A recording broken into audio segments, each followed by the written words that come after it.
dive into something we all think about. Always. Money. Ever feel like you're trying to get a grip on your finances, but everyone's speaking a different language? Oh, yeah. Well, today, we're cracking the code. Love it. Let's do it. You sent in a video from the YouTube channel Nischa. A financial expert breaks down 9 common bad money habits. And this isn't just theory, we're talking practical steps starting today.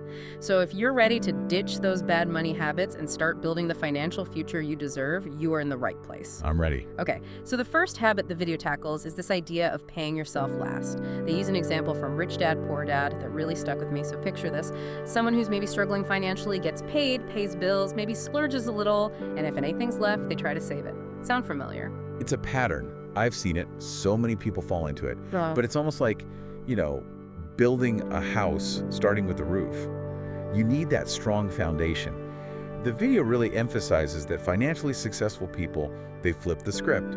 They treat their savings like a non-negotiable expense, paid first and foremost. Interesting. It's about shifting your mindset from, scarcity to abundance. You're acting as if you trust you'll have enough to cover everything else because your financial well-being, that's a priority. Right, put your own oxygen mask on first, kind of thing. Exactly. The video even recommends automating, like a minimum 10% deduction from each paycheck. Treat it like a bill. You're paying your future self. It's like setting up a direct deposit, but into your peace of mind account. I love that. Speaking of which, that segues perfectly into habit number 2, getting too comfortable with debt, especially those small, everyday purchases. I know, I've been guilty of that. Yeah. The video points out how normalized it's become, even for the little things. And that's precisely the danger. We whip out the credit card without even, really considering those sky-high interest rates. I think the video cited a 22% average. Oh, wow. At that rate, even those tiny purchases can balloon. Wipes out any rewards you might earn. It's like running on a hamster wheel. You're working hard but going nowhere. Yeah, you're not getting anywhere. Now think back to habit number 1, paying yourself first. Because by building those savings, even if they're small, you're creating that buffer, that safety net, so you're less likely to even need to rely on debt in the first place. It's like a positive feedback loop, right? Exactly. Which brings us to bad habit number 3, and this one's huge, not having a financial safety net, or as the video calls it, an emergency fund. Because let's face it, life happens, and it rarely gives us a heads up. Absolutely. And having that emergency fund, even if you start small, can make all the difference when those unexpected expenses, they pop up. Yeah. It's about having that peace of mind, knowing you can weather those financial storms without panicking or resorting to, debt, right? Remember that 10% you're now paying yourself first. Yep. Once that's flowing, think of your emergency fund as the next priority. It's like building your financial fortress brick by brick. I love the visuals. All right, on to bad habit number 4, and this one's sneaky. Not knowing your income and expenses. The video called it lifestyle inflation, where spending magically increases right alongside your income. I think we've all been there. You get a raise, and suddenly you need to upgrade your lifestyle to match. It's a trap. So easy to fall into. Yeah. The key here is really awareness, right? Yeah. You can't manage what you don't track. It's like trying to find your way out of a maze, but you're blindfolded.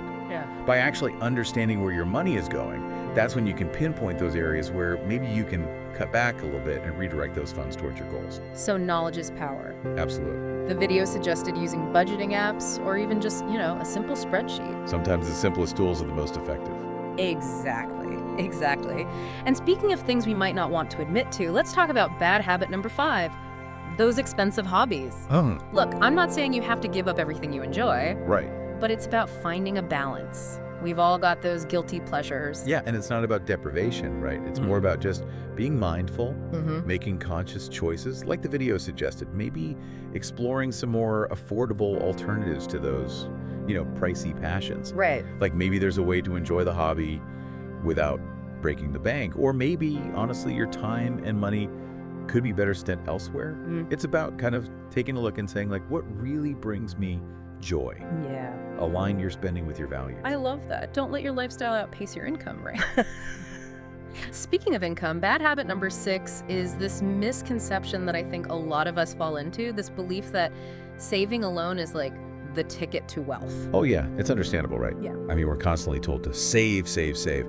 But the video made a point that really resonated with me, which is this crucial distinction saving, essential. But it has its limits. Okay. You can only cut back so much.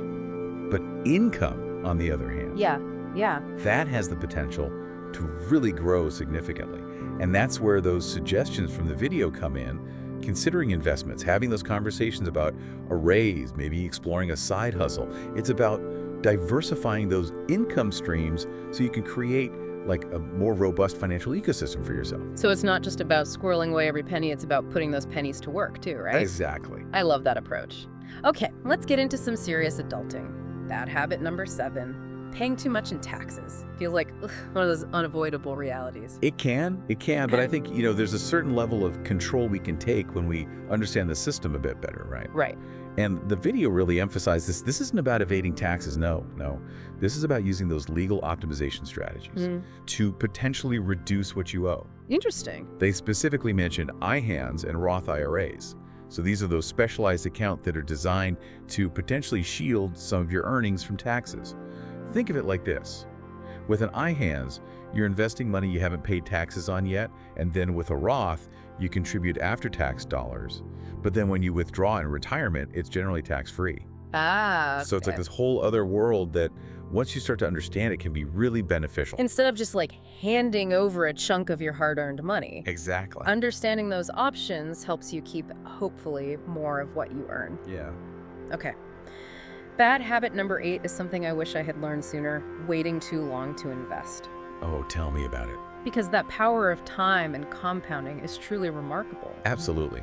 It's like that saying, the best time to plant a tree was 20 years ago, the second best time is now. Right, yes, exactly. Even those small amounts, invested consistently, especially when you're younger, it makes a massive difference over the long haul thanks to the magic of compound growth. It's like giving your money a superpower.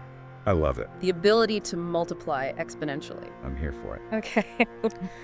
And finally, bad habit number 9 is one we're probably all guilty of at some point.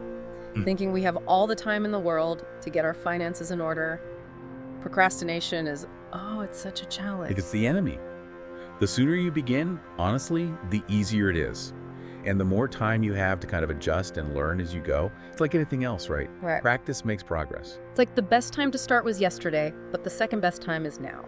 Every step you take builds that momentum. Yes. It's about establishing those positive financial habits over time. And I think it's important to remember, you don't have to do it all at once. Start small. Maybe it's automating that 10% savings. Maybe it's tracking your expenses for a month. Maybe it's just doing a little bit of research.